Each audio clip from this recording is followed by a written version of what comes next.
Everyone, नमस्कार। मैं आपके अपने यूट्यूब चैनल हैरी क्लास में आपको बहुत बहुत स्वागत करता हूँ दोस्तों।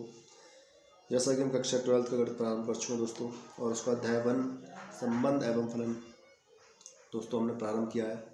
आज उसका हम पार्ट 4 करेंगे दोस्तों, और आज कुछ और बेसिक महत्वपूर्ण बातों को हम समझेंगे दोस्तों, जिनका प्रयोग हम इस संबंध एवं फलन चैप्टर में करेंगे दोस्तों।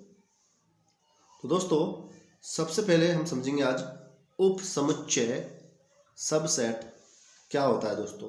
उप समुच्चय सबसेट दोस्तों क्या होता है। तो दोस्तों उप समुच्चय किसे कहते हैं, ये बात आपने 11th क्लास में भी पढ़ी होगी, लेकिन दोस्तों आपको पता होगा अच्छी तरह से कि मैं उन्हीं सभी बातों को पढ़ा रहा हूँ जो हमारे 11th के मैथ में है दोस्तों। बस करना क्या है यहाँ पे, बस मैं उनका थोड़ा सा रिवीजन करा रहा हूँ आपको, ताकि इस संबंध एवं फलन चैप्टर में आपको कोई भी परेशानी ना हो। और मैं सिर्फ उन्हीं पॉइंटों को डिस्कस कर रहा हूँ दोस्तों जो पॉइंट इस चैप्टर के लिए बहुत ही ज़्यादा महत्वपूर्ण है दोस्तों। तो इनको ध्यान से समझिए दोस्तों। अगर आप इन पॉइंटों को ध्यान से समझ लेते हो दोस्तों, तो आपको ये चैप्टर बहुत ही सरल लगेगा दोस्तों। तो चलिए उप समुच्चय किसे कहते हैं तो देखते हैं। यदि दो समुच्चय A एवं B इस प्रकार है कि A का प्रत्येक अवयव B में है, तो A को B का उप समुच्चय कहते हैं दोस्तों। क्या कहते हैं दोस्तों कि यदि दो समुच्चय A और B इस प्रकार है कि A का प्रत्येक अवयव B में है, तो A को B का उप समुच्चय कहते हैं दोस्तों। दोस्तों इस बात को मैं आपको एक छोटे से एग्जाम्पल की मदद से समझाता हूं दोस्तों। मैं मान लेता हूं कि मेरे पास समुच्चय A है जो इस प्रकार है 1 2 3 4। क्लियर दोस्तों। एक और अन्य मेरे पास समुच्चय है जिसका नाम है B समुच्चय, और इसमें है 2 4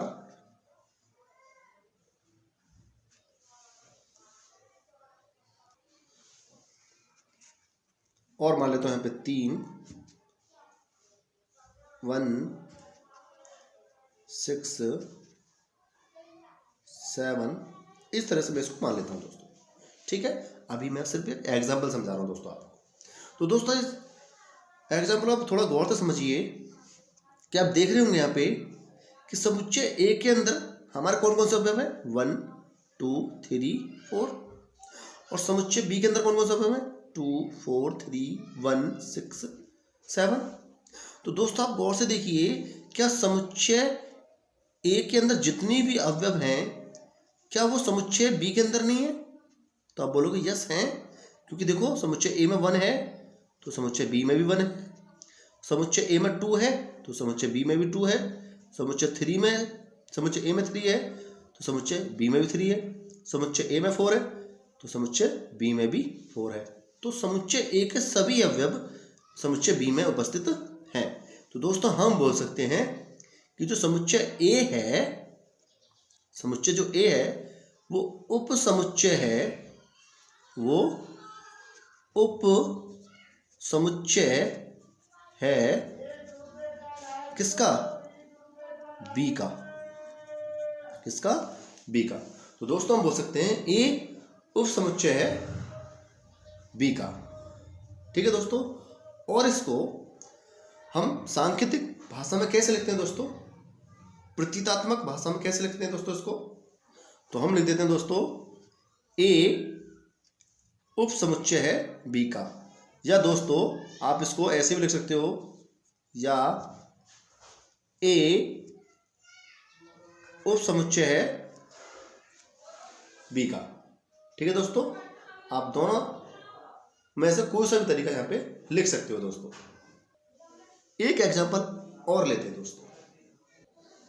देखिए दोस्तों एक एग्जांपल और लिया हमने कि मानव समुच्चय A बराबर ए बी सी डी ये समुच्चय ए के अवयव हैं, और यहाँ समुच्चय बी के अवयव कौन से? A B C D E F. तो आप गौर से देखिए दोस्तों, समुच्चय ए के अंदर जितने भी अवयव हैं वो समुच्चय बी में उपस्थित हैं। सब ए भी है, बी भी है, सी भी है, डी भी है। तो हम क्या बोलेंगे? समुच्चय ए है, जो ये ए है, ये क्या है? उपसमुच्चय किसका? बी का। तो दोस्तों, जिस समुच्चय के सभी अवयव किसी दूसरे वाले समुच्चय में मिल जाएं तो समुच्चय को, उस पहले वाले समुच्चय को हम क्या बोलते हैं? उपसमुच्चय कहते हैं, समुच्चय बी का, दूसरे वाले समुच्चय का। ठीक है दोस्तों, तो हम यहाँ पे इसको कैसे लिख सकते हैं? हमें लिख सकते हैं कि ए उपसमुच्चय है, ए उपसमुच्चय है बी का। ठीक है दोस्तों, या हम इसको सांकेतिक भाषा में कैसे लिखेंगे? ए उपसमुच्चय है बी का। क्लियर दोस्तों, हम इसको सांकेतिक भाषा में यहाँ पे ऐसे लिख सकते हैं। क्लियर? तो हमने उपसमुच्चय को अच्छी तरह समझ लिया है दोस्तों। आगे बढ़ते हैं दोस्तों, अब पढ़ेंगे हम क्रमित युग्म, जिसे हम ऑर्डर्ड पेयर बोलते हैं दोस्तों। तो क्या होते हैं क्रमित युग्म? जब दो वस्तुओं को किसी निश्चित क्रम में लिखा जाता है तो प्राप्त जोड़ों को हम क्या बोल देते हैं? युग्म भी बोल देते हैं, क्रमित युग्म कहलाता है। मतलब जब आप दो वस्तुओं को बिल्कुल एकदम निश्चित क्रम में लिख दो तो आप उसी जोड़े को, उसी युग्म को क्या बोलोगे दोस्तों? क्रमित युग्म। जैसे एक एग्जांपल ले लेते हैं कि कोई माना दो वस्तुएं ए एवं बी हैं। दोस्तों, माना कोई दो वस्तु हमारी कौन कौन सी? ए और बी हैं। अब हमने इनको एक निश्चित क्रम में लिख दिया है। तो वो निश्चित क्रम क्या है हमारा? कि हमने सबसे पहले ए को लिख दिया है और उसके बाद हमने बी को लिख दिया। तो दोस्तों, ये ए कॉमा बी ही क्या कहलाएगा? हमारा क्रमित युग्म कहलाएगा दोस्तों। ठीक है, तो दोस्तों क्रमित युग्म से कुछ महत्वपूर्ण बातें हम अभी समझ रहे हैं जो बहुत ही ज्यादा इंपॉर्टेंट है दोस्तों। पहली बात क्या है दोस्तों, नोट में, कि क्रमित युग्म दो अवयवों का समुच्चय नहीं है दोस्तों। क्रमित युग्म दो अवयवों का समुच्चय नहीं है। यहाँ पे देखिए मैंने क्या लिख रखा है यहाँ पे, कि क्रमित युग्म को हम छोटे ब्रैकेट के अंदर शो करते हैं, और जबकि समुच्चय को हम मजला कोष्ठक के अंदर या मजला कोष्ठक से शो करते हैं। मतलब दोस्तों, जब भी हम क्रमित युग्म की बात करेंगे तो क्रमित युग्म में अवयवों को जो लिखा जाता है वो छोटे कोष्ठक के अंदर लिखा जाता है, और समुच्चय में जब अवयवों को लिखा जाता है तो वो मजला कोष्ठक के अंदर लिखा जाता है दोस्तों। क्लियर है यहाँ पे? फिर हम क्या कर सकते हैं दोस्तों, कि यहाँ पे ये बात और ये बात बिल्कुल अलग अलग है दोस्तों। क्यों अलग अलग है? ध्यान से समझना है कि यहाँ पे ए और बी का यहाँ पे एक निश्चित क्रम है इनका दोस्तों। इनका ये क्या है? यहाँ पे निश्चित क्रम है दोस्तों। यहाँ पे आप ऐसा नहीं कर सकते कि ए को आप पीछे ले जाओ और बी को आप आगे ले आओ। आप बिल्कुल भी ऐसा नहीं कर सकते। लेकिन हाँ, समुच्चय में अवयवों का कोई निश्चित क्रम नहीं होता दोस्तों। आप समुच्चय के अंदर किसी भी अवयव को कहीं भी लिख सकते हो दोस्तों। आप इसको बी कॉमा ए बी लिख सकते हो दोस्तों। ठीक है, तो यहां पे हम क्या समझने वाले थे कि क्रमित युग्म दो अवयवों का समुच्चय नहीं है।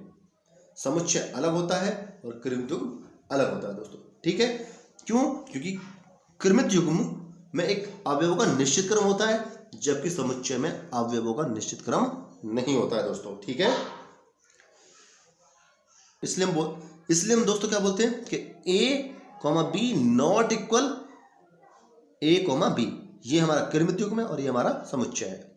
ये दो अवयवों का क्रमित युग्म और ये दो अवयवों का समुच्चय, तो ये कभी भी आपस में बराबर नहीं होंगे दोस्तों।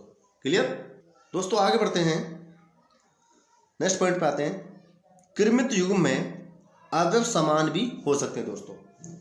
क्रमित युग्म में क्या हो सकते हैं दोस्तों? अवयव समान भी हो सकते हैं, लेकिन समुच्चय में कभी भी तुम्हें अवयव समान नहीं मिलेंगे दोस्तों। अगर मैं यहाँ पे किसी क्रमित युग्म की बात करूं, क्रमित युग्म की, तो मैं उस कृमित युग्म में लिख सकता हूँ ए कॉमा ए, बी कॉमा बी। लेकिन दोस्तों अगर मैं समुच्चय की बात करूं आपसे, तो आप कभी भी समुच्चय को ए कॉमा ए नहीं लिख सकते दोस्तों। कभी भी समुच्चय के अंदर दो एक जैसे अवयव नहीं आ सकते दोस्तों। समुच्चय के अंदर केवल एक अवयव अलग अलग होगा, प्रत्येक अवयव क्या होता है, अलग अलग भिन्न भिन्न होता है। समुच्चय में कभी भी दो एक जैसे अवयव नहीं आएंगे दोस्तों। क्लियर? ये आपको बात ध्यान से समझनी है। नेक्स्ट पॉइंट पे आते हैं दोस्तों। कृमित युग्म में अवयवों का क्रम महत्वपूर्ण होता है दोस्तों। मैंने अभी आपको ऊपर बताया था कि कृमित युग्म में अवयवों का क्रम निश्चित होता है और वो बहुत ही महत्वपूर्ण होता है। देखिए आप यहाँ पे कृमित युग्म ए कोमा बी है और मैंने क्या कर दिया, यहाँ पे बी को पहले ले आया और ए को मैं यहाँ पे बाद में ले आया। तो इसका मतलब ये नहीं है कि अब भी ये दोनों बराबर हैं। अब दोस्तों ये कृमित युग्म अब अलग है, ये कृमित युग्म अब अलग है दोस्तों। क्लियर? ये बात आपको समझ में आ गई होगी अच्छी तरह से कि कृमित युग्म में अवयव का क्रम बहुत ही महत्वपूर्ण होता है दोस्तों। ठीक है दोस्तों, अब आगे की ओर बढ़ते हैं। अब आता हमारा नेक्स्ट पॉइंट, दो समुच्चयों का कार्तीय गुणनफल। दोस्तों बहुत ही इंपॉर्टेंट है इस चैप्टर में, ये बहुत ही ज्यादा अच्छा रोल निभाता है अपना। दो समुच्चयों का कार्तीय गुणनफल दोस्तों। तो दोस्तों समझते हैं कृत युग्म क्या है। यदि ए एवं बी दो अरिक्त समुच्चय हैं, अरिक्त का अर्थ समझते हो दोस्तों? अरिक्त का मतलब होता है कि ऐसे समुच्चय जिसमें कोई ना कोई अवयव जरूर हो। जो अवयव खाली नहीं होता उसको हम क्या बोलते हैं, अरिक्त। ठीक है, मतलब उसमें कोई ना कोई जरूर अवयव होना चाहिए। तो ए के अवयवों को प्रथम घटक तथा बी के अवयवों को द्वितीय घटक लेकर बने सभी कृमित युग्मों का समुच्चय ए एवं बी का कार्तीय गुणनफल कहलाता है दोस्तों। इस चीज को पढ़कर आपकी कुछ भी समझ में नहीं आएगा दोस्तों। इस चीज को और अच्छी तरह से समझने के लिए हम एक उदाहरण लेते हैं दोस्तों। कार्तीय गुणनफल को ए क्रॉस बी से व्यक्त किया जाता है दोस्तों। कार्तीय गुणनफल किससे व्यक्त किया जाता है, ए क्रॉस बी से। तो मैंने यहाँ पे उदाहरण ले रखा है, समुच्चय ए बराबर ए कोमा बी और समुच्चय बी बराबर 1 2 3। तो दोस्तों मुझे इनका कार्तीय गुणनफल निकालना है दोस्तों। तो कार्तीय गुणनफल दोस्तों हम दो प्रकार से निकाल सकते हैं यहाँ पे, और वो कैसे? तो सबसे पहले हम निकाल सकते हैं यहाँ पे दोस्तों कार्तीय गुणनफल